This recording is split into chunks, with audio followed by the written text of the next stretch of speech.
So it's been 4 months since we released our first game, Atrio, on Steam, and it's been a bit of a wild ride with some pretty big drama thrown into the mix. And it's why I've held off on this video for so long. But before I get into this, I want to talk about launch week.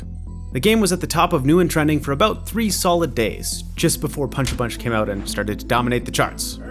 But Atrio was sitting at 89% positive review score. The thing that surprised me the most was how much people loved the story. Don't get me wrong, I thought the story was amazing, but we had no idea if automation players would be into it. But they were. Even these guys who gave it a negative review still liked the story part of it. And this review cracks me up. Thanks, man. But after about 3 days of positive reviews, the negative reviews started to roll in. Because we had been in early access and with a very positive review score on Steam, we thought we had a good grasp on what people liked about Atrio, but I think the sheer volume of new players and some big changes led to some unforeseen issues. So I started to compile all of the feedback and we got to work.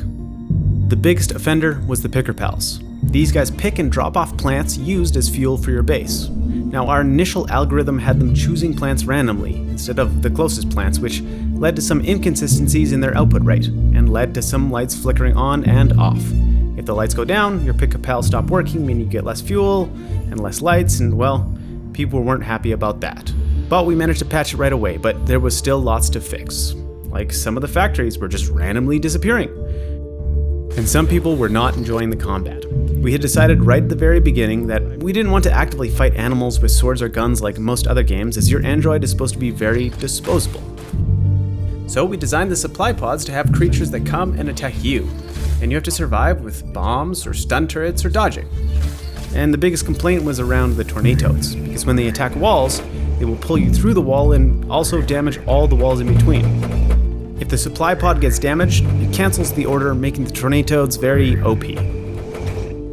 So I changed it so that they only attack the front wall and they do 50% less damage to supply pods. But even if you build a mega base, it doesn't stop the bees. Not the bees! Which hopefully will make it feel a little bit more fair for everybody. Despite us making some quick changes, that was just the beginning of our rocky release. While the team was working on bug fixes, I had been building special speedrun mode for some streamers to play live on Twitch to promote the game's launch called Welcome to Atrio Racing. It was a short mode where 3 players race each other to upgrade their base the fastest. You'd spawn on the world, complete an objective, and upgrade your base. But to make it more entertaining, I added some punishments at each checkpoint. Each punishment costs a certain number of points, and you'd get more points for completing each objective first. I am gonna give Butterfingers to Linkus. Sure, I will give the stat man to the Spectacor then. Oh no, okay. What is it gonna be? Here are some of my favorites. Mr. Butterfingers would randomly pick an item in your inventory and drop it.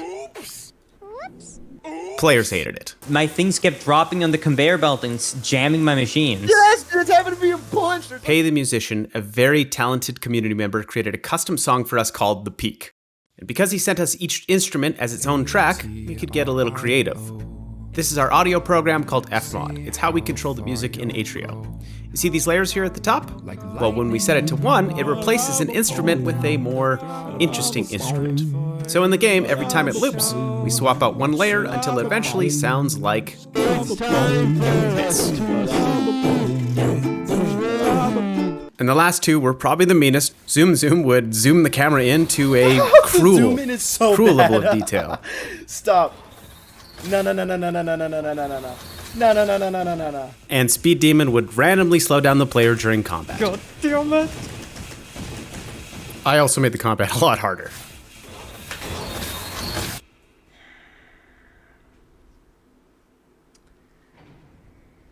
"10 days after the 1.0 launch, we ran the stream. And I was actually really nervous. I wasn't sure if it was going to be fun or if the players would enjoy themselves or if it would have tons of bugs. But the stream actually went perfectly. The players really had a good time and the viewers seemed to really enjoy themselves, which is awesome. And it looked like it was going to be the perfect devlog.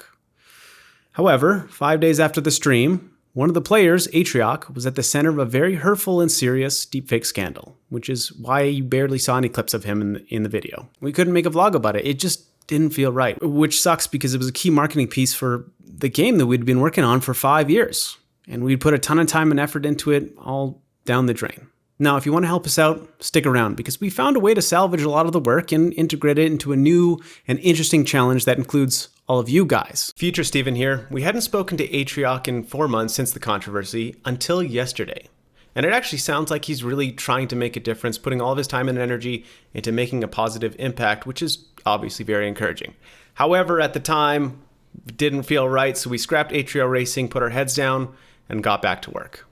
Let's talk about the Tornatoad bug of death. So we weren't stopping the Tornatoad from unfortunately plucking plants over and over and over. So if you just let it run, it would just collect infinite amounts of mushrooms and eventually your game would just crash. But we fixed it. Thank goodness. Okay, some spoilers here, but I want to talk about fast travel. We introduced fast travel in the later half of the game, but it had a twist. Because you're a very disposable android, it wouldn't actually move your body from one place to another, it would just transfer your consciousness into a new android, leaving behind all of your inventory and your old corpse. Which is hilarious and funny and part of the story. And I had always intended players to build these epic automation lines to transport your stuff back and forth as part of the challenge, but everyone just ended up running back and forth instead of using the fast travel. And it's funny, we always carefully design these systems with all of these brilliant, intricate details, and then players never play the way you expect them to. That, or I just need to become a better game designer.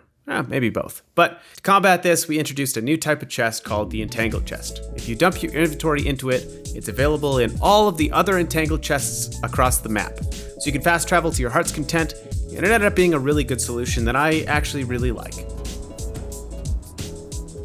The one critique that caught me off guard the most was control rebinding. We're a very small team, so we have to prioritize or we'll end up in scope creep hell. And during our 1.5 years in early access, only 1 or 2 requests to add it came in. Obviously, it was a massive oversight because the number of people unhappy was overwhelming. So we decided to add it, and it was a lot of work, probably 1.5 months full time. Atrio was not built for control rebinding, but it's a lesson learned. Now we support basic control rebinding for both keyboard and mouse and controller. And I promise you, for all of our games from now on, we'll definitely have control rebinding. And finally, I've decided to take some of the speedrunning work we did and add a speedrun mode. That's right, if you open up settings and toggle on speedrun mode, it will show you your splits. Why? Well, because we're holding a speedrun contest. That's right, first place wins $300. I figured it'd be a fun way to get everyone who's been itching to play a chance to try it out, or if you want to come back to it, I think speedrunning's a really cool way to explore the game in a different light. Now, what's cool about integrating the speedrun timer into the game is it just works. It automatically updates your progress, and hitting escape pauses the timer, so you can go get a snack or just wipe your sweaty hands. Mods will have an easier time reviewing submissions, since the game tracks time for you. I've also included a build tree calculator. If you click the ingredients, it will tell you how many base ingredients you will need, so you can do all of the balancing. Of course, there are rules, like it has to be recorded and you obviously can't cheat. I've also started a Discord channel to talk about speedrunning, so come join me and chat strats.